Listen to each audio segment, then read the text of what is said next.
Welcome to another episode of Friends from Work. This is a podcast about all things in the Marvel Cinematic Universe, and it's hosted by me, Kyle Sconowell, and him, Robbie Earl. And you know what, guys?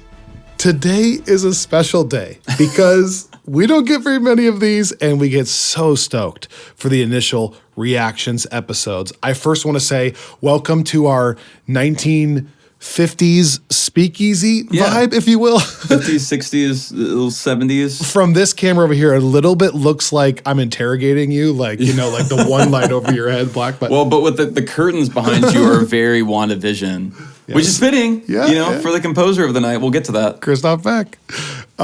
If you're just finding this podcast, I got to give you a couple disclaimers off the top just so we can get into this right away. Well, first of all, let me say, I freaking loved it. And I can't wait to talk about it. So this is one of our initial reactions episodes, which means it is truly that. Robbie and I walked out of the theater like an hour and a half ago. It's 11 o'clock Pacific time, 1 a.m. our body's time. Oh, wow, I got up at 4:30 for my flight, but I am still stoked to be here because I love it that much. But we try not to talk about the film at all. En route back to our hotel, all we did was go straight back, get some food, get some water, and then dive in because we want this to be as visceral and as truly our initial reactions episode as possible. Right. The second thing is, I just got to always give the reminder to people that we also, because of that, outside of just hearing a few other people talk on the way out of the screener, we are in Los Angeles, and we didn't get a chance to check with anybody else's review. So this is as fresh as it gets. And maybe we're going to say something that, 2 weeks from now, when everyone else out there is seeing this film, maybe we look stupid. But usually we err on the side of, we love it, and we loved it. And you know what? If I look stupid for that reason, so sue me. So anyways, welcome. I'm excited to have you here. I'm excited to talk about Ant-Man and The Wasp. Yeah. Man, I get so excited for these episodes as well. We started this podcast talking about all the movies in the Infinity Saga in the kind of year and a half break we had between Endgame and WandaVision. And it's so fun because, so much of Phase 4 has been kind of these little pieces coming together. And there have been some complaints about that being not enough, momentum in one direction. But I think regardless, people have been looking at this movie as the start of kind of a new trajectory. Like in the same way that we can now look back at the Infinity Saga and see how it was, at least, they were able to retroactively make it move towards the point of Thanos and Infinity War. We've been told that this would be that for the multiverse saga, with Kang and then eventually with Secret Wars. And let's go. Man, I like this is this is the most fun I've had at a Marvel movie in a while. Like I left I was sitting there thinking like this, in terms of my theater experience, and it was not because of the people with us. And by the way, this is Robbie having fun at the theater. This is me having fun at the theater. Dude, I love this music. Are you hearing this? Oh, that looks so cool. Wow, the visual was a lot better there than I thought from the trailer. This is Robbie. So that's him having a lot of fun. I'm a sphinx. I truly, I think it's the most fun I've had at the theater since the Infinity Saga. I mean, like, I know that Tobey Maguire. Like, I know there are people out there with their No Way Home pitchforks. We've talked about that. Like, Spider-Man is my ride or die since I was 4 years old. There's a lot that goes into that. It's complicated. It's messy, like any relationship. Ant-Man, I didn't come in with a ton of expectations, although I was excited about kind of where we were heading. And first and foremost, I have long been a Jonathan Majors fan and was really excited to kind of get to see him take the full spotlight. But other than that, I was just kind of there for the ride. And man, it was just It was a blast. It was so fun. I'm really excited to dive in. Okay, so 2 last disclaimers before we dive in. 1, I looked at you mid-credits and just said, like, I know we're not supposed to talk about this yet, but I just need you to know I freaking loved that. I loved it. If I didn't make it clear throughout the film, which I'm not talking the whole time, but No. a couple lines here and there. Yeah. The second thing is, and has nothing to do with this, we have a really exciting potential announcement on the Friends from Work side and how it, regards to a couple other different films and what that could look like. Right. But since we're so excited about Ant-Man, we'll get to it at the end of the episode. So if you're a true Friends from Work truther, if you make it to the end of the episode, we have some fun stuff we're going to talk about there. That's my 2 disclaimers. Let's get into it because I think that sometimes making a film that is just fun, like there's no other word for it, is actually, I think, sometimes hard in our culture. Yeah. And as we were walking out, like I was so stoked. We're in LA, like film critic world. Right. And there was just a few people that were a little bit unimpressed, which blew my mind because I had just had so much fun. And I said to you, I don't even want to hear this. Like, I don't want this to bias me. And also, like, I don't want them to take away my fun. Right. So we're just going to walk past. And so if I kind of lean into ripping into those critics at all, just know, listener out there, if you didn't like this film, that's okay. I'm not talking directly to you. I'm talking to a very specific brand of people. But I have to say that I was kind of disappointed to hear that some people on the way out were like, I was like, really? That was for you? Yeah. That was so much fun for me. So again, you're allowed to dislike it, but that's my last disclaimer. Well, it's funny because you and I both used to live in Nashville. You still live in Nashville. And we compared it on the way home to going to see a show in Nashville, which is like tough. Famously, like we've both played shows in Nashville, and it is like on the other side of it because everyone sitting there they're not there as fans coming to see the show. They're there as peers kind of coming to evaluate you, which is what it is, when you go to these screeners in LA. But the fun thing for me, I loved it so much. is I just, and I'm not forcing it. I just loved it. So I want to. There's going to be so much to talk about, and I want to make sure that we cover this in a timely and respectful way to our listeners. But I was just sitting there thinking about the different movies that have come out, particularly in the last year.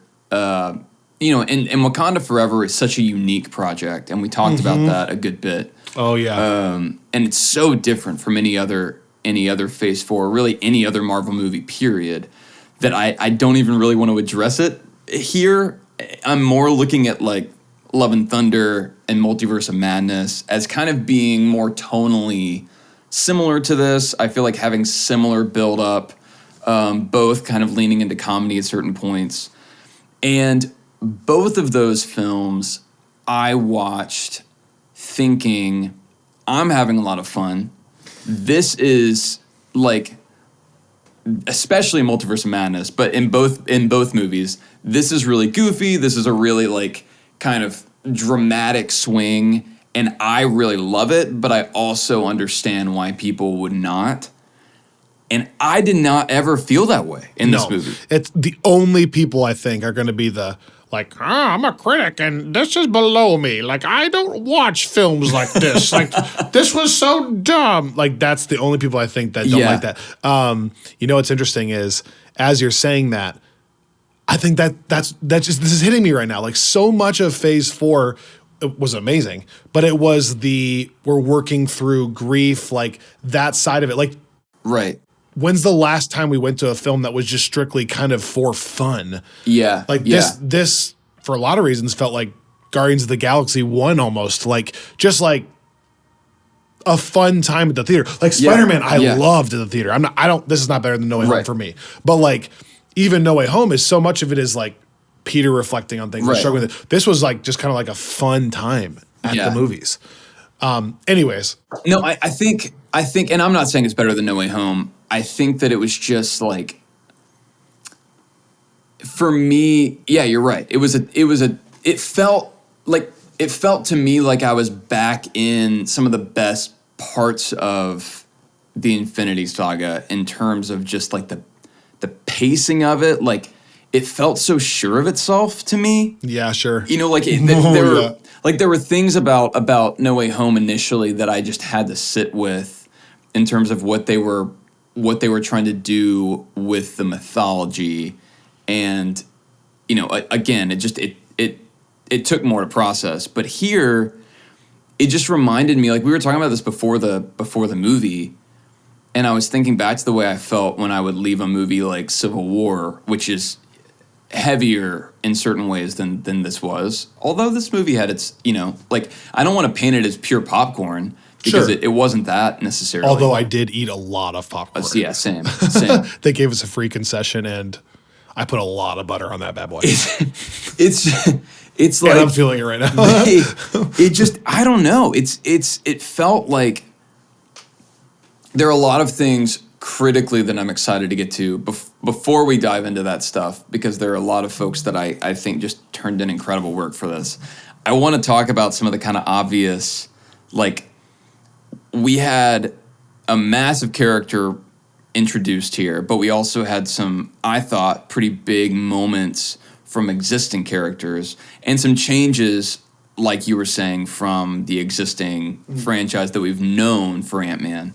And I mean, so let's start just strictly plot-wise in the MCU. Yeah. First off, I want to throw a curveball here, because the easy answer is Kang, right? I get it. I love Jonathan Majors, and I've been such a fan of his for a bit now, and was so thrilled whenever he had the incredible performance he did in Loki. But I want to put a pin in that for a second. The thing that I can't stop thinking about is the way that this movie lifted up the OG Ant-Man and the Wasp. Oh, like Hank Pym. Yes, Hank and Janet. And I loved it. Like the big moment at the end coming from Hank. It was so, because, okay, we were talking about this as we were getting ready for the movie. Like, Hank is introduced in the first movie as already kind of being like an old guy and being retired, and he has to have Scott come in because he can't really use the suit anymore. And then he's sort of in the same role in Ant-Man and the Wasp, more or less. Like, we see him go into the quantum realm, but he just kind of goes in there and finds Janet, and she saves him, and they come back.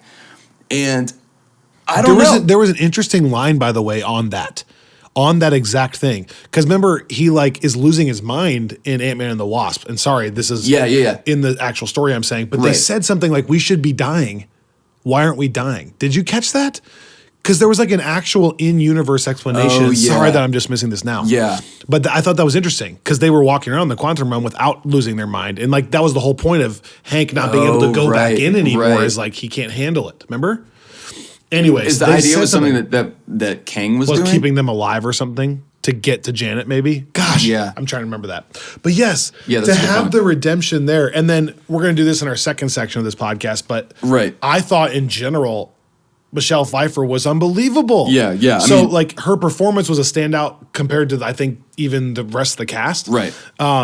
But to make her character just be like this person who needed to be rescued in the second movie too, actually she was like a badass in this quantum realm and had like all this other backstory of stuff she was doing was really clever. Oh yeah. So you're right. To bring it back to them too is wild. It was so like, and that's why I think for people to say, if that is the message, that it's out of left field or that this feels disconnected from the others, I feel like this is an honoring of characters that seem to be kind of perfunctory in the first two. Like I thought, especially Janet. I had zero interest in Janet as a character at the end of Ant-Man and the Wasp. That's totally fair. Like I just didn't. There was nothing for me to latch onto.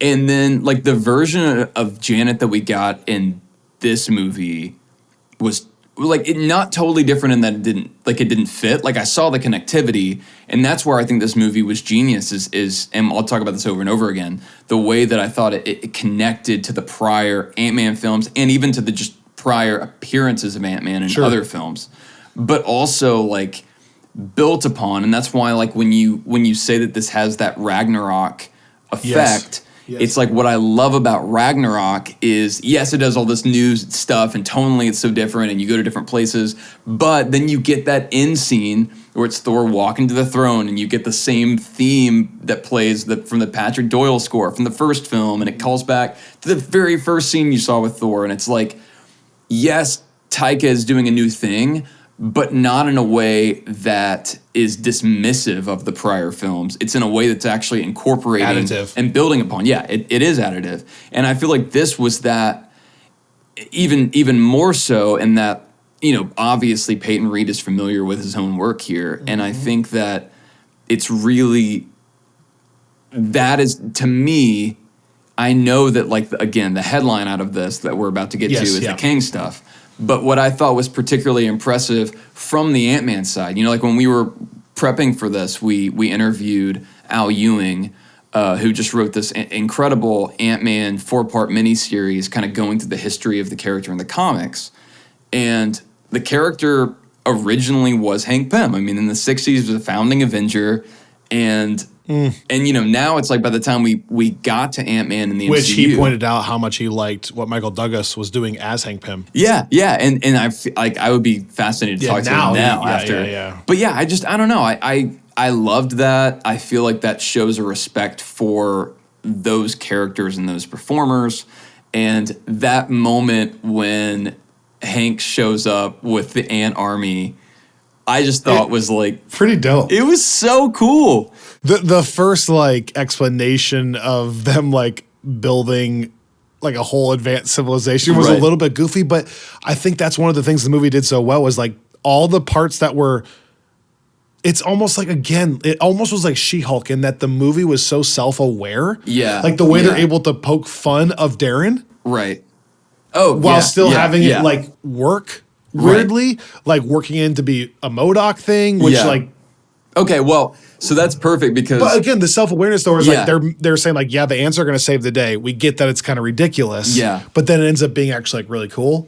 So I want to, because you brought it up quickly, and I know again we need to get to Kang stuff, but I also want to talk about MODOK because yes, like talking about that, like additive, like what I think often happens with some of these franchises that truly feel disjointed is you maybe have a new team come on, or like maybe it's the same team, but they're so afraid of something that they associate with failure from a prior film that they almost just ignore it, which is destructive in the realm of Marvel that's so built on continuity. And that was always, like for the longest time, we have talked about how Marvel would kind of like have these one-off villains, and then they show up and then they get out, and we joked about how Darren Cross was like the epitome of like a terrible villain. Like his motivations were like so paper thin, and like he replicates the exact same tech as the hero. Right. And I like this was so different. It was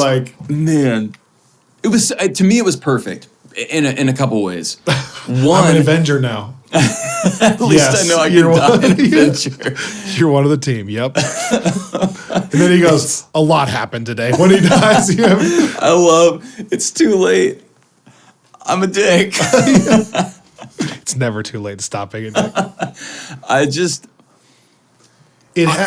Dude, yeah. I feel like, again, even the humor worked for me. I mean, it was additive again, and that it goes back and like mines that original film and kind of expands its consequences, which I like.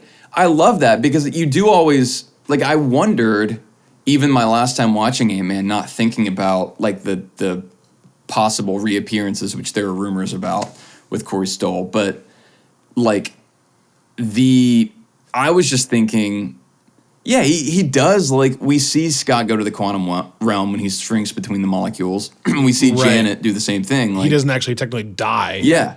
And I like that they, like, it doesn't feel like a retcon. It feels like an actual, like he would have wound up in the quantum realm, but we also saw him, like, shrink up. Yeah. So, yeah, he would be all, but the other side of that to me, and this is always interesting because I know like with Black Widow, there was so much pushback about the way that they introduced Taskmaster. Okay.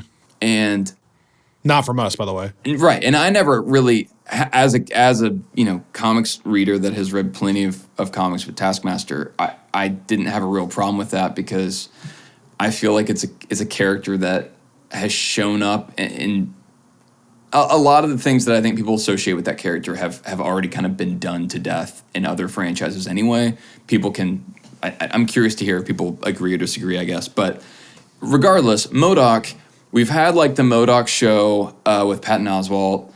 We've like it's a jokey character, right? It's like, and I know that like whenever, how can that fit in a normal MCU film? And I saw Jeff Loveness in an interview saying that the MODOK stuff is what he wound up being most proud of here, that he was most excited about the contribution. And I was so curious.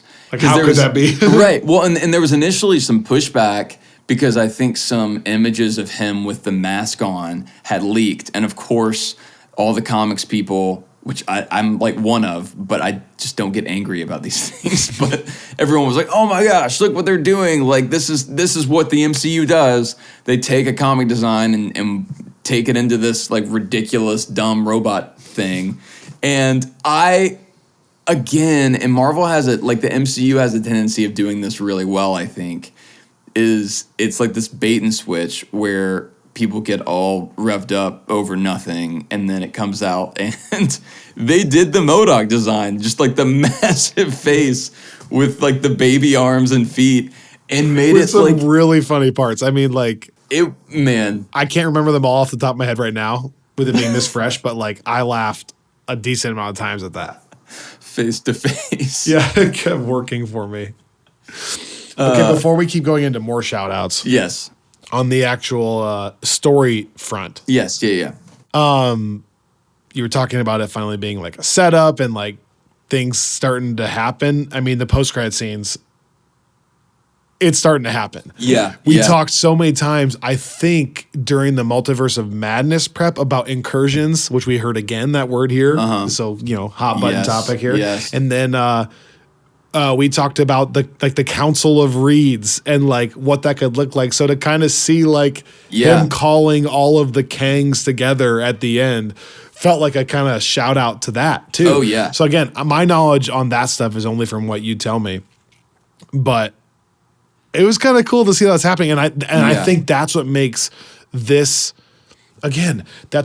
particular phase kind of unique and fun in a different way, is that like I'm not leaving the theater going necessarily, I'm not thinking like who would win, Thanos with Infinity Stones versus Kang. Right. I think to not try to top that, but do something entirely different about this guy who was a human but has seen all of time and is like outside of time and how that's different and doesn't have like an all-powerful Infinity Stone and can be stopped by an Ant-Man or a Giant Man. But then like this idea of like, well, what if there's like 100 million more of them that are all different in a different way? I don't know. On the actual MCU front, I'm just getting this out of the way because we don't want to be the people either that like, are always just looking forward to the next thing. Right. I love this film, but like it's kind of crazy and fun to think about building for the next 4 years or so. Yeah, with that being the idea. And my mind's already racing about like how can you stop that, or what do you do to stop it? I like, to me it's such a perfect the way that they've done this, and I wasn't sure how they were going to do Kang, and we'll still see, right? Because there are all these other variants that we haven't even really seen, like how they fight or what they're like. The character we saw is like Kang the Conqueror, like the villain that we typically see. That was cast out by the other Kangs or whoever. Well, but I just mean like in the comics, if you go to Google and type in Kang the Conqueror, the character design will reflect largely like what we saw in the movie. Whereas like the versions we saw in the post-credit scenes were all different. And so I'm not sure, like, I mean, we'll have to, we'll have to talk about. And they're casting him out to the quantum realm. Right. What does that mean? Well, and I mean, yeah, because he was the exile. Because the quantum realm's out of time, I guess. Outside of time. And so, I mean, I've been kind of going through this Phase 4 rewatch and got really lucky in that I finished Loki right before this. And I feel like, obviously, I expected there to be some tie, but technically, the closest connection that we've ever gotten from like Disney Plus to film was Multiverse of Madness. And like we got like the little WandaVision jingle, and then we got the kids coming back, which was big. But this is like a step beyond. And then I mean, like we saw like all the same kind of animations in terms of the way that the like each timeline is visualized. And the post-credit scene of Loki season 2. Yeah, which is a straight. That's the craziest thing. Yeah, I mean, like going that way. Yeah, where it's like, yeah, you're gonna have to now watch the show. Right. After seeing this. Well, and that's the first time that like really, like if you saw that post-credit scene and you hadn't seen Loki, you would be like, who is this? Yeah, like I no idea. Like why is Owen Wilson with a mustache here? And I love that, but it's fascinating to think about where they're going from here, because like the version of Kang that we got seems so quintessential. Like in terms of like that was the one you were picturing. Yeah. So I don't know if that's I don't know if that version is like for sure gone necessarily. Yeah, or is there one that's like the only variant is that his eyes are brown, right? And it's the same Kang the Conqueror or whatever that rises or whatever. And then like how does that fit in with He Who Remains? Because like the whole point of He Who Remains was that he was the one that wrangled all of those. Yeah. Right? Yeah. Like he was the one that got out of that. Right. And canceled them all out. And made one timeline. Yeah. Which is even trippy to start talking about because that's outside of time. But like this is a version right now we're watching that currently does have all the branches. Right. And they're trying to stop this one from doing it. But somewhere out there, one of them did it. Well, and what is the... You know what I'm saying? And what is the end? Like... He keeps saying he's seen the ending. Yeah. Yeah. Is it He Who Remains? I don't think so. I think he's pointing to Secret Wars. And that's where it's like, because I think so in the comics, and when we say Secret Wars, that that's the final, all of the multiverses clashing. Right. And that will be the title of the final Avengers film of this saga. And it's the title of a big event, which we're reading a bunch of comics that culminate on the Friends from Work Plus Comics Corner.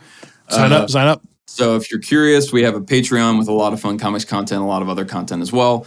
This is a great time to do it because we're just kicking off that reading. And I did not realize how much we would kind of immediately be talking about it here. But in the comics, and I won't go into this for too long, but it's like you have these kind of Hickman's real high sci-fi, and you have these like really. So was this like these like really high level alien, even kind of beyond alien beings, like metaphysical beings that are creating this kind of artificial death of the multiverse, where it's like each universe is clashing. That's an oversimplification and not even like strictly speaking correct, but it doesn't. For my purposes, that's what's going on in the comics. But I've been curious to see how they would do that here, and I think what we're getting is that in the place of that, we have the Kangs. So rather than kind of going through the massive like scope of the Jonathan Hickman space opera, I think we're going to be getting these universes all colliding and these incursions that we talked about in Multiverse of Madness happening because of the Kangs, which then makes sense when we can get to like Kang Dynasty first and then to Secret Wars. The only other thoughts I had, like quickly, and then I'm curious to hear more because we haven't talked that much about the Kang representation here, but one thing I loved is what you were saying a second ago, in that he's like, the difference between him and Thanos is he is just a human, but he's super smart. He's from the future, And so we see all that play out, which I thought was brilliantly done. And the way that he and Janet kind of interact and partner, I thought was very believable. But my favorite Kang scene was the final fight with him and Scott. Because it's like there's something about, like we talk about the brutality of those Thanos scenes. Yes. And I loved that, like, he's not super powered. Like, he's not using any powers when he's beating up Scott. It's just like this, like, cold, like, violent. Which is the way I always want it, by the way, when I talk about those, like, how they can depict it. Yeah. As far as, like, thank you for, like, messing up Scott's face and having him, like, have blood pouring out of his face. Well, and it's like, thank you. I don't need Kang to hit him and for him to fly across the room and go through 3 walls. I don't need Black Adam. Yes. Yeah, like, I like that it was two guys, and Kang is fighting and he's huge in real life. So, like, he's just physically going to punch your brains out. I mean, he's going to be fighting Michael B. Jordan in the match of the century in a couple months. But I love that it was like a contest of wills. You know, like Kang was desperate to get back to his empire, and Scott's desperate to get back to his daughter. Yes. There was a little bit of a Daredevil feel there where it's like Scott just keeps getting up regardless. Like, and then a little bit of like a Doctor Strange one with like, I don't have to win, but I just have to lose with you. Like, we have to keep losing, you know, basically. Yes. Yeah. And that he's willing to do that. And by the way, just the practicalness of that for a second, like the way Scott, that attack where he like turned into Giant Man mid punch and then smashed him against the wall was super dope. Oh, yeah. I mean, super cool on how they depicted that. Before we get into more shout outs on things I like. Yeah. On just the actual character front. You brought up Hank Pym and the way that they gave him a moment. Yes. I was just thinking about how I love that they really gave all 4 of them like moments, like real moments. Yeah. Like, I thought Janet getting, again, that backstory, but then getting that moment where she kind of knows more than everyone else. And like the backstory with her and Kang and how that came to be was actually, I thought, amazing, and how she then stood up to him. And that was cool. Like, blew it up. Yeah. Like from his grasp. Yeah. I thought that was cool. And then obviously Hank has that moment at the end with the ants, but like Scott had multiple moments there, like that fight, the Giant Man thing, but then also the actual brutality of just taking those punches and getting back up kind of thing.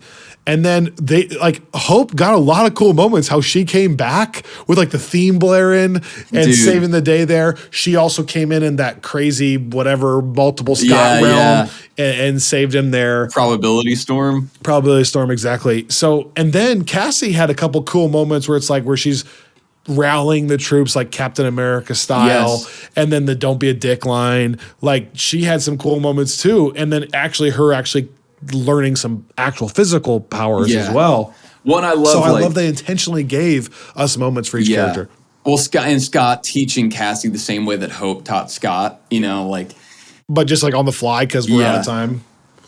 Yeah. And she's like, I know how to do it. And he's like, do you though? Because I just you didn't look like you knew what you were doing. I just timed it wrong, is what she said. I thought that, like, I felt like. Do you see what I did?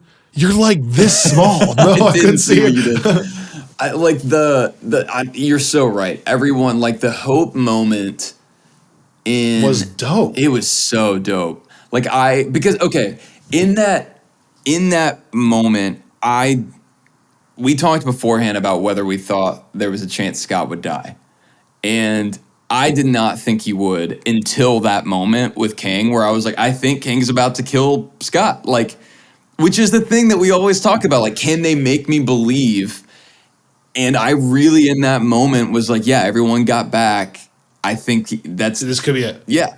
Because it's like. And that could be how, like, Kang is still trapped in there, but they got out. And now there's like this guilt of like, what do we do about it? And like, we know this is happening to people down there, et cetera. I mean, it was like, I didn't know. And that's what, like, it was such a, like, that's what made that movie so fun to me over and over again. And I get how some people can say it's like they're playing certain beats, but like, that's what I think that's what I was feeling when I was thinking like this is the first time I felt this way since Endgame, is like the way I felt, like the way they queued up, like, okay, like hope is lost now, no pun intended, and then here's this. But I never knew quite, like, I knew that there were players out on the board that we weren't quite seeing, that like I felt like the ants were coming back at some point, but the way they come back, or like the way that Hope comes back, which I didn't know if anybody was going to come back. I didn't know if they could. Yeah, I didn't know it was like a one-way same. portal. And then like in the fact that Cassie's the one that uses it, and they explained at the very beginning of the movie that the technology that she had developed would allow them to find someone in the quantum realm. So it was like, that didn't feel cheap to me. Like it wasn't like it and then the Hope, like it was this like. Yeah, I'm 100% with you that my favorite movies in the world are the ones that I don't know where it's going to happen. And I don't know what's going to happen, sorry, or where. But part of that too, like the challenge of phase 4 is like when you're introducing new characters that are going to be legacy characters, part of the challenge is, the stakes aren't that they're going to die. Like you're watching Shang-Chi, you're not thinking to yourself, oh man, I hope he makes it. Because they're not going to start this character and end him in the first movie. That's a really good point. But when we get to these legacy characters that are on there, like with Thor, I didn't know. I didn't know if they were actually going to end his character. And same here, same with Guardians when that rolls around in a few months. But that is one thing I crave a little bit. I had so much fun today because like I'm having fun. I'm laughing. It's so cool to watch. I'm just loving being in the theater. But then also I don't know how this is going. Like I don't know how it's going to end. I don't know where it's going. Even plot wise, I don't know enough about the characters to predict where it's going. So I love not knowing. And it was a fun payoff there. Last thing before we get into more shout outs. They did this so well with Thanos, but they're doing it again here so well. I love the way they build the dread. Yeah. And that's one of the fun things about having a long running villain is like, they tried to do that with like Gore the God Butcher, but there's only so much time if you're going to end him in the same film.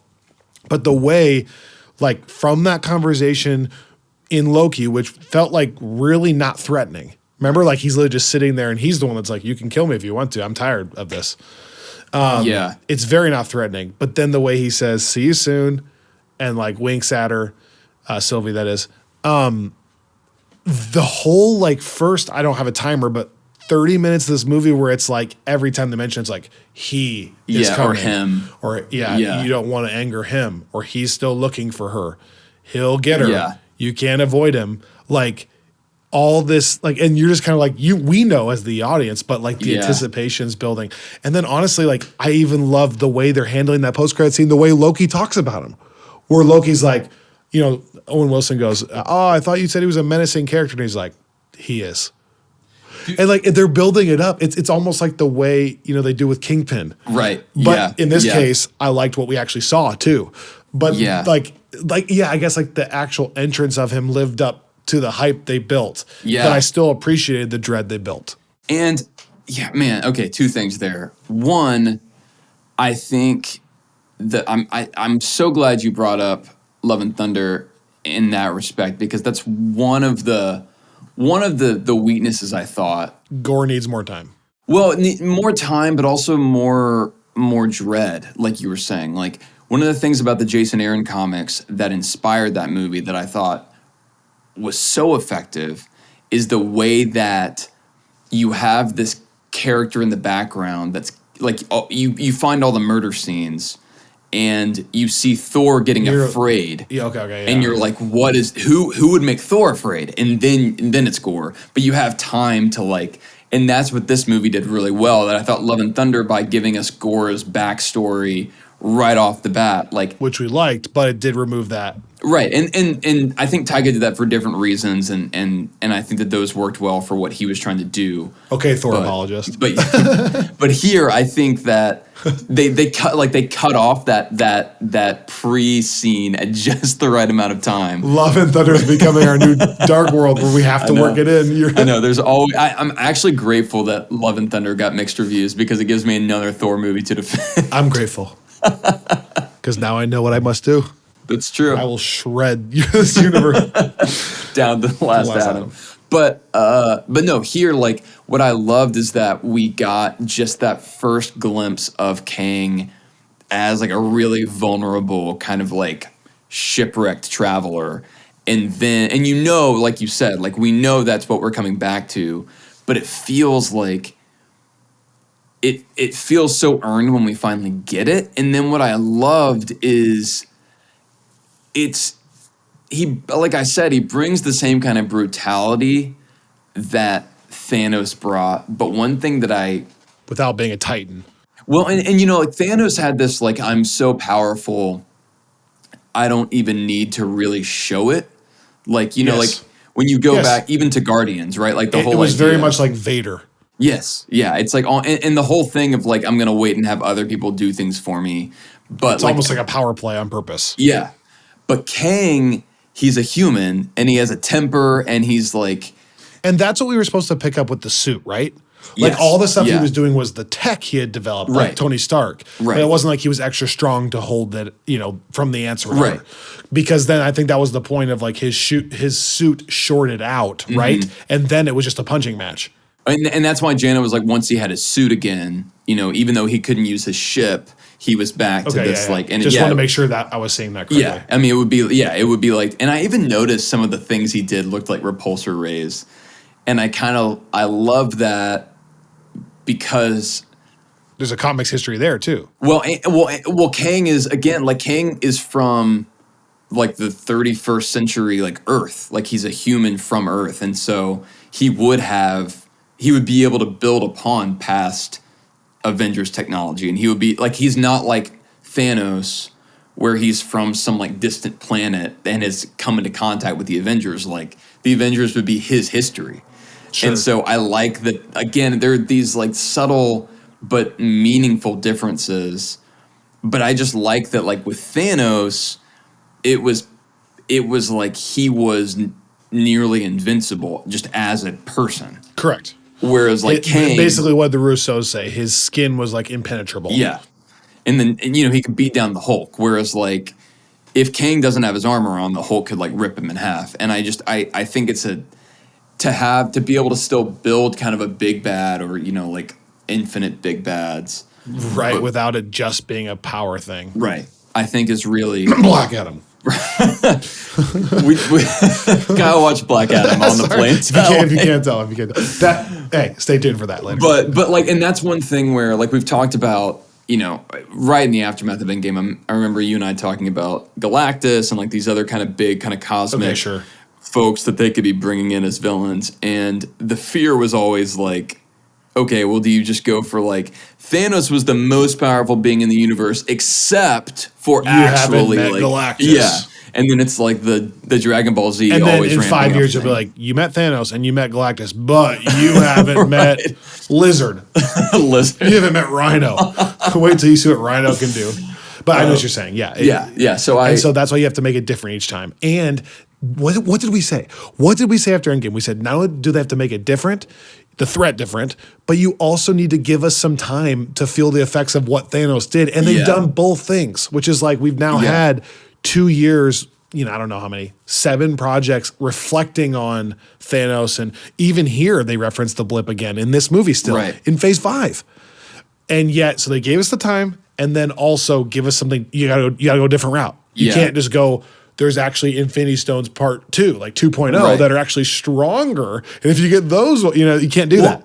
So you got to go something totally different. I love even the way that they, you know, again, depending on what that means, but they did technically beat Kang. And even that whole little conversation that Scott has with himself at the end, it's like, it's just a different thing, you know, because like that. But it reminded me in the best way of, like, the beauty of this is if you go back and listen to interviews, the Infinity Saga as we know it didn't really start coming together until Phase 2, like until we got into Thor: The Dark World. Yep. Here we go. You know, the seminal film that it was. Cut the check. Where they started going back and saying, okay, actually this was this, and we're moving this into position, and we're moving towards Thanos. We got the little Thanos peak in the Avengers scene. But I think if you go back and listen to Joss Whedon, he even kind of was just doing that as like because he's a Marvel Comics fan. Sure. And even the scene in it talks about kind of courting death, and that's a very classic Thanos run. Right. But what I love here is that we're now in a phase where they can plan all of it. Sure. Instead of just going, like, does this movie allow us to get that far? And so, like, the way that they were able to retroactively imbue the first Avengers film with that kind of meaning for Tony, which was like, ever since Avengers 1, Tony's been looking over his shoulder for Thanos. And that's what makes that final confrontation so, like, meaningful and terrifying. Yeah. For a drop of blood. And he says that to Strange, like, when he's like, no, for like 6 years, this guy's been in my brain. And I love that it was totally different. This is it? In the way it happens. Yeah. Like he knows what's happening. It's totally different in the way that Kang is dealt with, which I love, and the threat that he has. Because, like, this Kang technically was beaten by Ant-Man, not even by, like, the Avengers, just by one. But now they're like, did him beating that Kang create a bigger problem? What an absolutely genius way to end it too. The Doctor Strange, like, walking around, same thing. Yeah. Like the multiverse of madness, like, everything's good, we're happy. But in Scott's own way, like, to do it that way, so clever. Like, because it's like it's almost creepy, even though it's totally funny. Yeah. But he's like, I'm pretty sure it doesn't matter, right? No. But then, like, his acting to be like, showing that he can't get over it. Like, he's even at the birthday party with his daughter. It's a sweet moment, but he's like, I can't enjoy this because, like, I have this feeling that, like, that wasn't it. And which is the perfect Ant-Man. Like, it's also, there's a self-awareness there, right? Because, like, Ant-Man and the Wasp was this movie that dropped after Infinity War when we were all, like, wanting follow-up on Infinity War. And it's this, like, kind of fun caper through San Francisco that then ends with this heavy dusting scene, and it's like they're aware that they've always been like the palate cleanser series by Marvel's own admission. Sure. And so to now, like, kind of turn that on its head of, like, Scott being like, okay, yeah, like, no, everything's good, right? Like, everything's always good when we're back in the Ant-Man movie. Because it's like, which that's the final thing I want to talk about before we turn to shout outs. By the way, final thing before a break and then more of this. Which is perfect. But I do want to, I do want to talk a second about Scott Lang, because I felt like this is the first time in a bit that Scott's character was clearly defined. And I really appreciated that. Like, I felt kind of the same way in Multiverse of Madness, in that, like, Doctor Strange, when he shows up in other projects, can become a bit of the, like, he's like the character of himself almost. Yeah, like, he's there for other characters to bounce off of. Like, he's the sage. He's the, like, he has the all-knowing perspective. And Ant-Man was almost the opposite of that, in that, like, he's the goofball. Like, he's out of his league, like. But when we were going back through preparing for this, you go back and watch the first Ant-Man, and there is a big emphasis on, like, he's a really smart engineer. Like, he's this master thief. Like, there are these things that make Scott Scott. And how fun to have Kang actually be like, you're a good burglar, right? Yes. You got to figure this out. Like, all this stuff where it's like they touch back on, like, these different experiences Scott's had. Like, we have different references to, like, him being in jail. Yeah, like, you're the guy that flew to Germany to fight Captain America, to fight with Captain America. I'm not stupid. I would never fight Captain America. But it's like they go back through and show these things that have kind of carved out, like, the sorts of things that Scott stands for. You read my book. I read every GD word. And I loved that we saw, like, these things that they set out as Scott in the first movie, which were largely, like, he's this guy that kind of takes issue with power to some degree. Mm-hmm. He's like the master thief again. Like, he's got this understanding of, like, the sort of, like, techie burglar that he is, that leads him to be this person that Kang essentially, like, I guess conscripts, but kind of hires into going to steal this thing. but also like the father component and the scenes we get with him and Cassie that mirror so much of the first film. Like, I just thought by the end of this, like we one of the things we heard when we were walking out is I heard someone say like, man, I didn't see any characters in that movie. Like, have they heard of character development?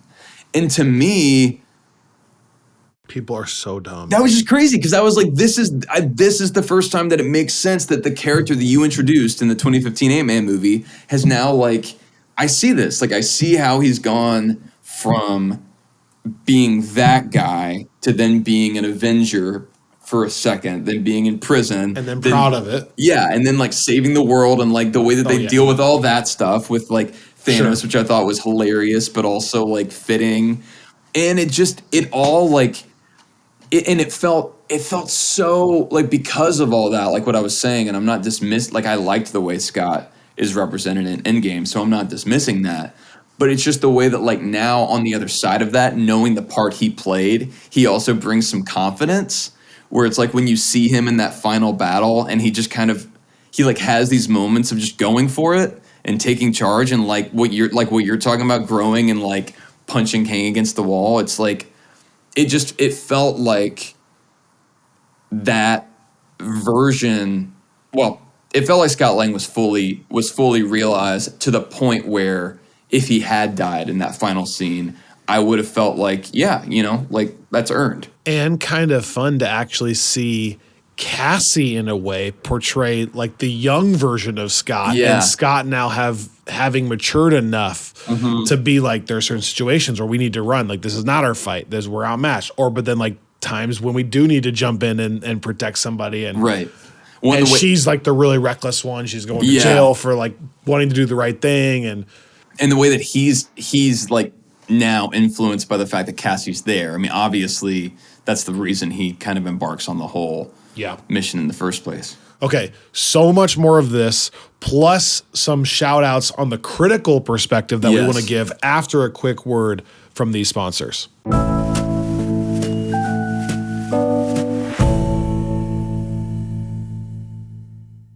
Get ready to enter the quantum realm with Marvel Studios' Ant-Man and the Wasp: Quantumania, only in theaters February 17th. In anticipation of the next phase of the MCU, we've partnered with Atom Tickets. Heads up to all of our Friends from Work Plus subscribers.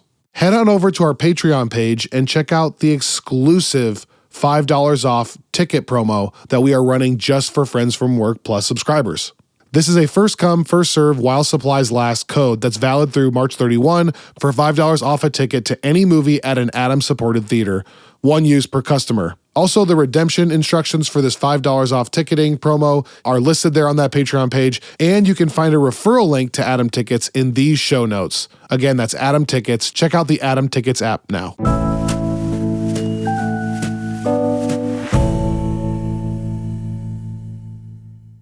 All right, so I'll start off and hijack. I'm just going to steal three things from you. Yeah.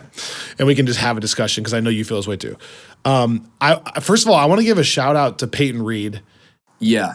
And Loveness. Yeah. Because, okay, I don't want to sound like a hater, but I did have some questions in how specifically Peyton Reed would handle a movie of a totally different scope like this. I like the first two Ant-Man films. I do. I really do. Yeah. But obviously, like, this is not, world-breaking science here.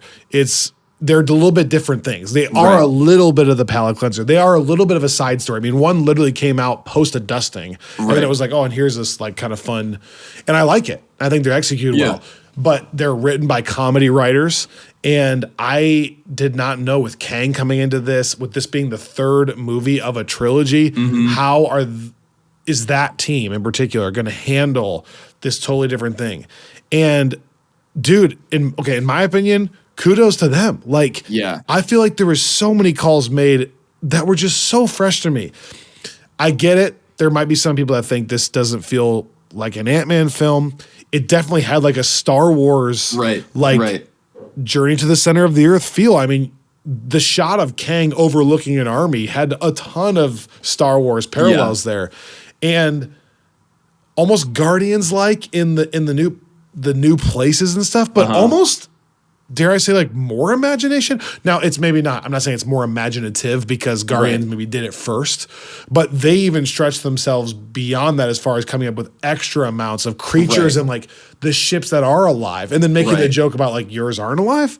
Right. Like that level of like a sci-fi script paired with these weird, massive ideas. Some people are going to think it's weird. Like my mom will think this is weird. Yeah. But I love it. I loved it. I felt like I was watching something different. And most of the time, that's all I'm asking for. If people have listened to this podcast for a long time, they know that. That's one of the reasons I was obsessed with WandaVision. Like we just had Endgame. Oh my gosh, give me something entirely different. Don't try to like compete with the thing that you just made that was the best thing ever. And they did. They just go, well, let's just totally do a romantic sitcom that turns into like this dystopian grief thing. Right. And that's what I thought was so genius. And like, I love this here to just totally be like, this is way weird. I mean, there's almost parallels to Everything Everywhere All at Once to me in this. In that like, it's totally goofy in some of the humor and like, but like somehow plane is landed emotionally and like plot wise. Yeah. Even though they're taking on a ton. So that's a lot there. I was going to say shout out to them too. And then the last thing I just want to say is, it's not the last thing. It's not even close to the last thing. Another thing I want to say is shout out to Christoph Beck. I know that on this podcast, we are kind of the music people. And so I think a lot of times if we err on the side of being too positive in a category, a lot of times it's probably musically. We often say, this is a great score, this is a great score.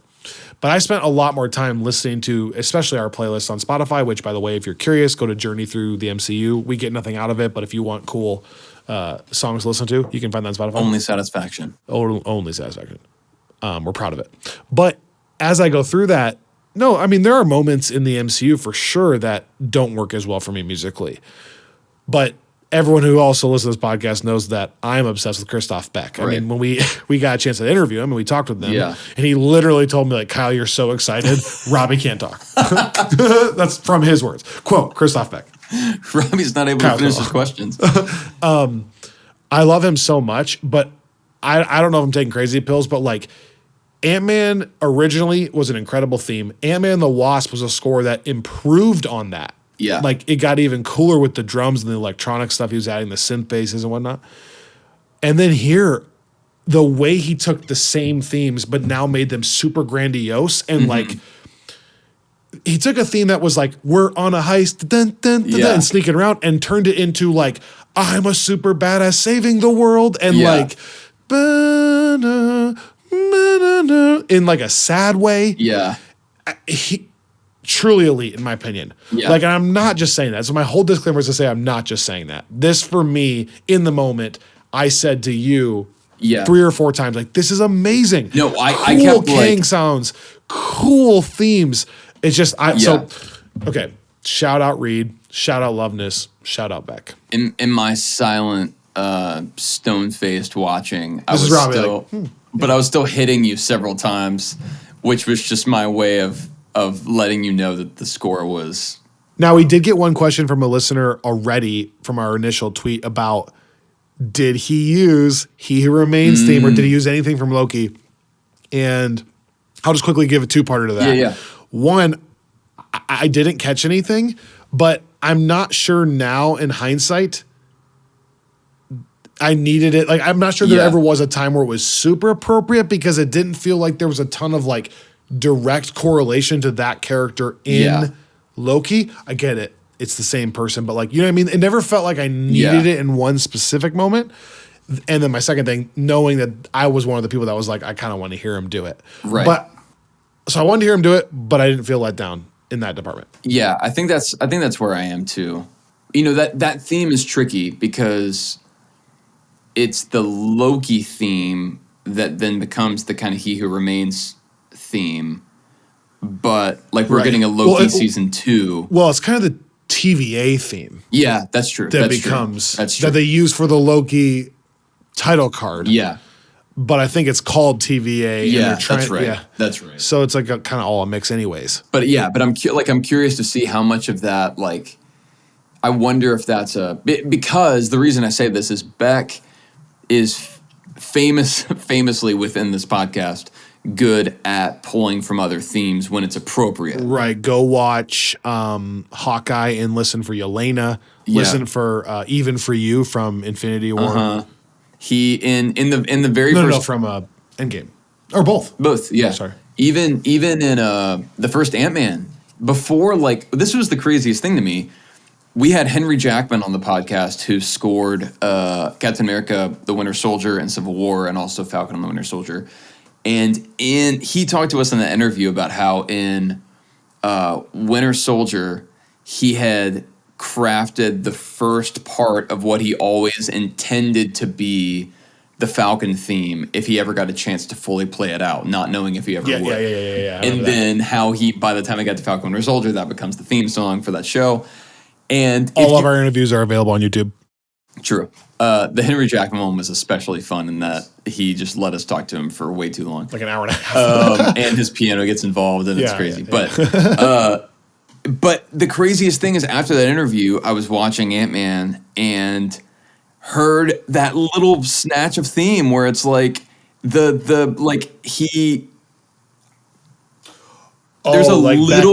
little bit of the Falcon theme which, by the way, Winter Soldier came out in 2014.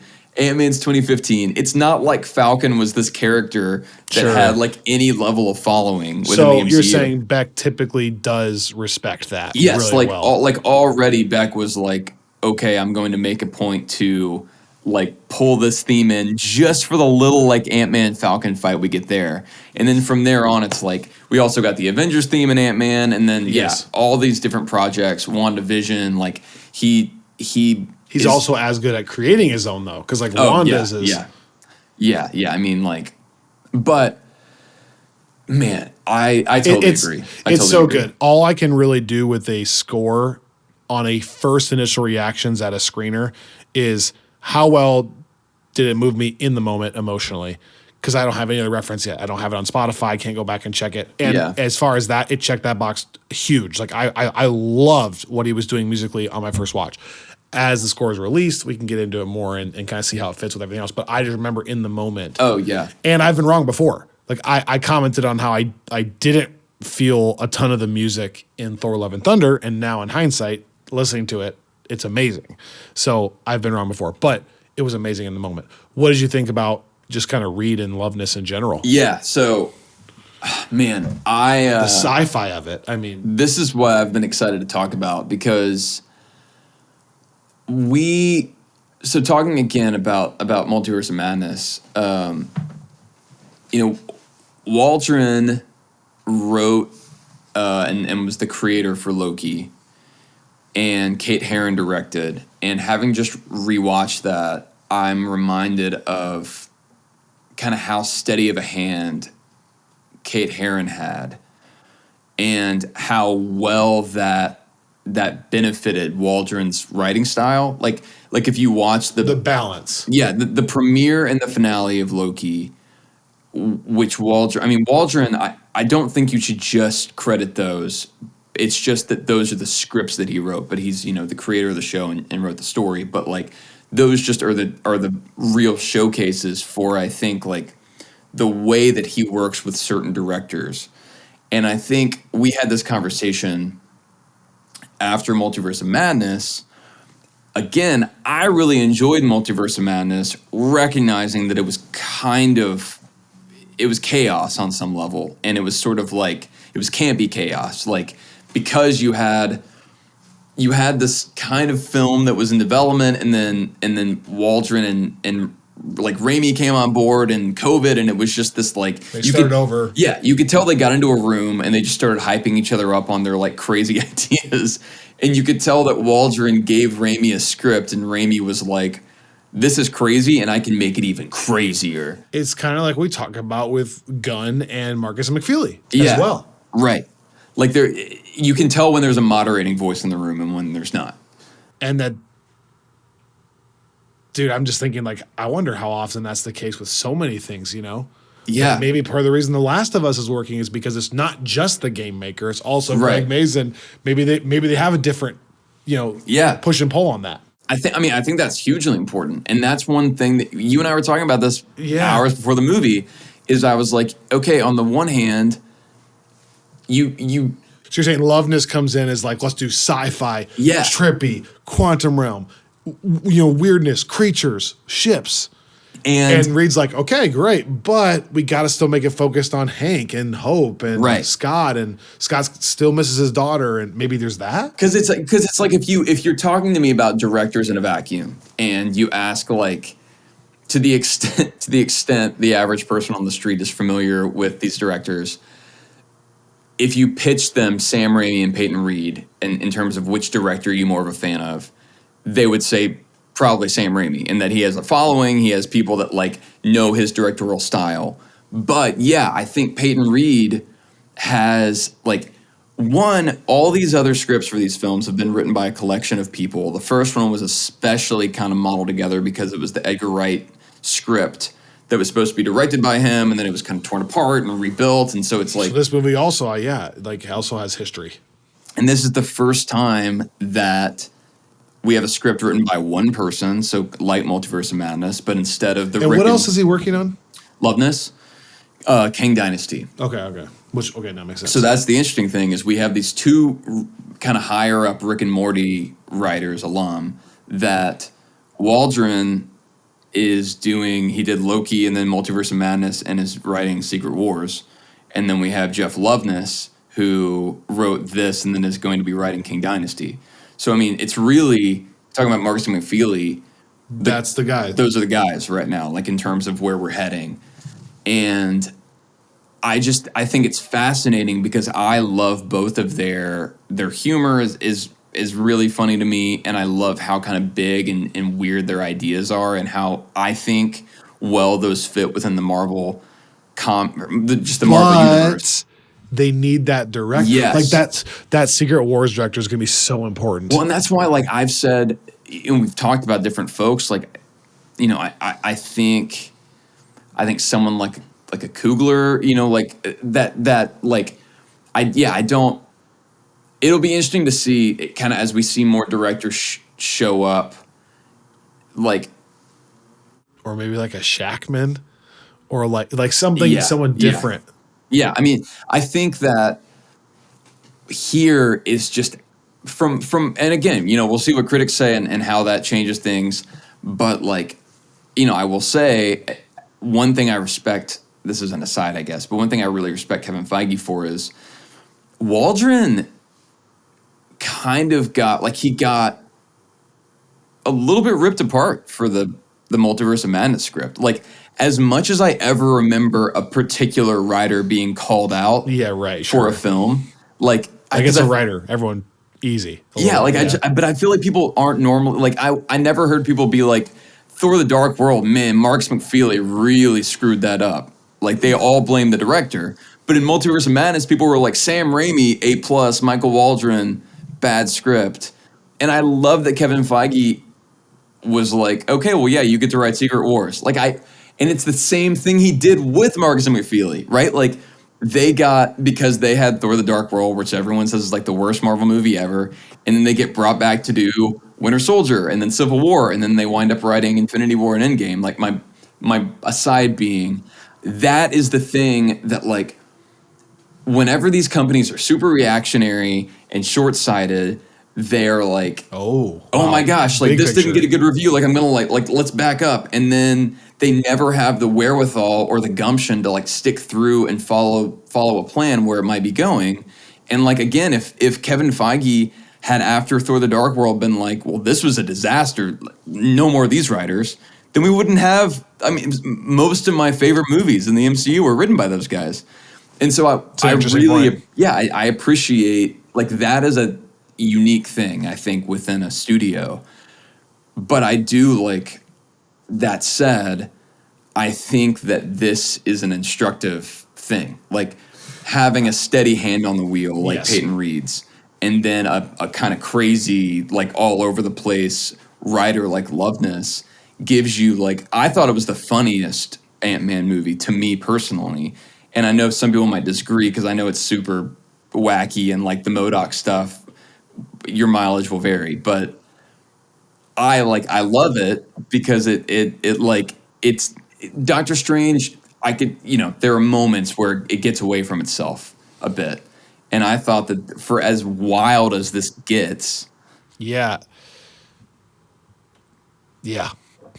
I think I'm a little bit in that camp. I'm a little bit of the fan that I really like Michael Waldron's writing, but I think I like it more when there's a Kate Herron to tame it. Like, because I think for me, there are parts of Multiverse of Madness where I feel like it got away from us. Yeah. And I wonder if that's not because I dislike Sam Raimi or I dislike Michael Waldron, but it's the combo of nobody being like, nah, Right. Because I'm now thinking about all the times where I feel like that's happened. Maybe the only time that you could argue it's not happening is the Russos with Marcus McFeely, just because I don't feel like the Russos are pushing the weirdness vibe that need to be reined in. But those still obviously work, is my point. But most of the time, I like when Gunn has someone to go through it. Right. I like when Waldron has somebody to help talk it through. Yeah.